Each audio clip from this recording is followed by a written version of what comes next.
Di sini saya kongsikan cara mengisi pelaporan SPDPR 2021. Panduan ringkas untuk guru.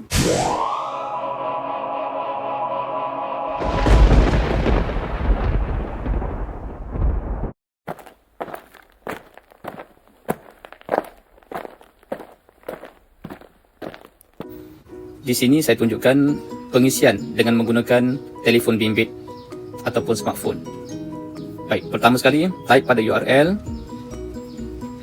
spselangor.moi.gov.my.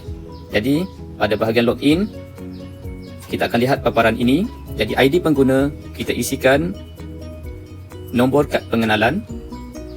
Pada bahagian password kita masukkan 6 digit akhir nombor kad pengenalan. Kemudian salin semula kod keselamatan. Kemudian klik masuk. Paparan seterusnya adalah tukar kata laluan. Anda dikehendaki memasukkan kata laluan baru. Kemudian salin semula ataupun masukkan semula kata laluan baru. Kemudian klik kemas kini. Apabila muncul paparan berjaya, klik OK. Seterusnya, pada bahagian menu utama, klik pada sistem pelaporan PDPR. Seterusnya, pada bahagian ini, jika kali pertama, kita dikehendaki mengisi ID derima. Jadi isikan ID derima masing-masing. Klik kemas kini. ID derima berjaya disimpan ke pengkalan data. Jadi, klik OK. Baiklah, kita pergi ke bahagian sebelah kiri, bahagian menu. Pada bahagian talian bantuan, bila kita klik, kita akan dapati senarai admin peringkat sekolah. Seterusnya, pada bahagian daftar dan kemas kini, pelaporan PDPR harian. Yang inilah yang akan kita isikan setiap hari bagi merekodkan pelaporan PDPR kita. Pada bahagian daftar kelas, kita akan lihat paparan ini. Jadi boleh tambah kelas jika berkaitan. Biasanya, admin peringkat sekolah telah mengisikan bahagian ini untuk kemudahan guru di sekolah masing-masing. Contoh di sini dah lengkap diisikan. Seterusnya, kita pergi kepada bahagian pelaporan PDPR harian.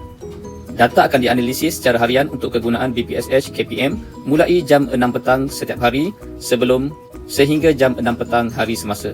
Bermaksud, kita mesti isi pelaporan pada hari yang berkenaan sebelum jam 6 petang setiap hari.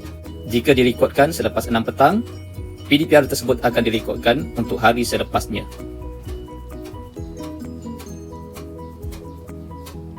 Seterusnya kita lihat bahagian pengisian borang pelaporan PDPR. Ini adalah paparan borang pelaporan PDPR. Maklumat nama guru dan ID derima telah automatik diisikan. Kita pilih peringkat sekolah rendah, pilih mata pelajaran yang telah disediakan,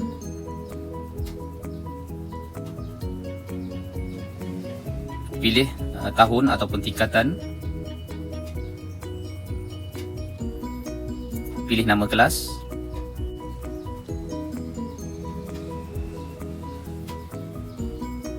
bilangan murid telah diisikan secara automatik. Tarikh PDPR dilaksanakan.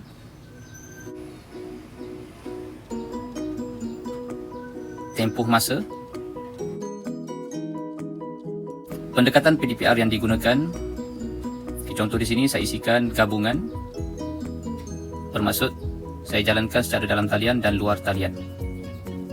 Okey, kita boleh lihat di sini bilangan murid telah diisikan pada bahagian tidak mengikuti PDPR, iaitu 29 orang. Bilangan ini akan berubah apabila kita isikan data bilangan murid secara dalam talian dan lain-lain nanti. Contoh di sini saya isikan bilangan secara dalam talian 20 orang. Jadi bilangan tidak mengikuti PDPR tinggal 9. Okey, dia akan tolak secara automatik. Kemudian kita isikan bilangan murid yang terlibat secara luar talian. Contohnya, murid mengikuti Google Meet secara dalam talian sebanyak 20 orang. Jadi murid yang tidak mengikuti Google Meet, saya akan berikan kerja secara luar talian. Iaitu mungkin murid tersebut diberikan tugasan ataupun menonton semula rakaman Google Meet yang kita telah jalankan bersama-sama dengan murid-murid yang lain. Jadi bilangan murid yang tidak mengikuti PDPR akan jadi sifar. Seterusnya bahagian kaedah PDPR.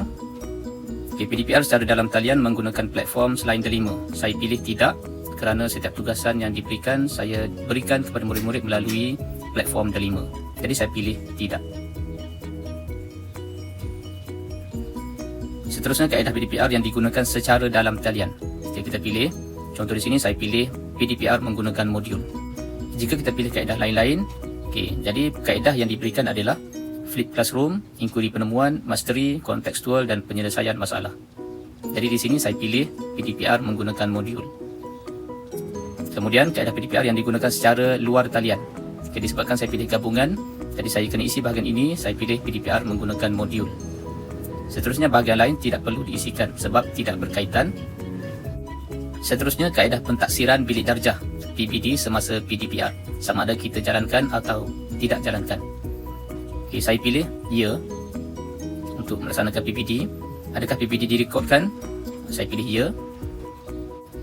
Kaedah pentaksiran bilik darjah, kita boleh pilih yang mana yang berkaitan dengan aktiviti yang kita jalankan. Kemudian klik simpan dan kita akan mendapat mesej data berjaya disimpan ke pengkalan data. Klik OK. Kemudian kita boleh lihat pada laporan, bahagian laporan, kita klik senarai guru lapor PDPR. Baik, di sini nanti kita dapat tengok rekod yang kita telah isikan. Klik pada bahagian papar dan rekod kita telah terisi di situ. Dan rekod ini kita boleh delete semula, padam semula jika kita perlu ubah ataupun ada maklumat yang tidak tepat.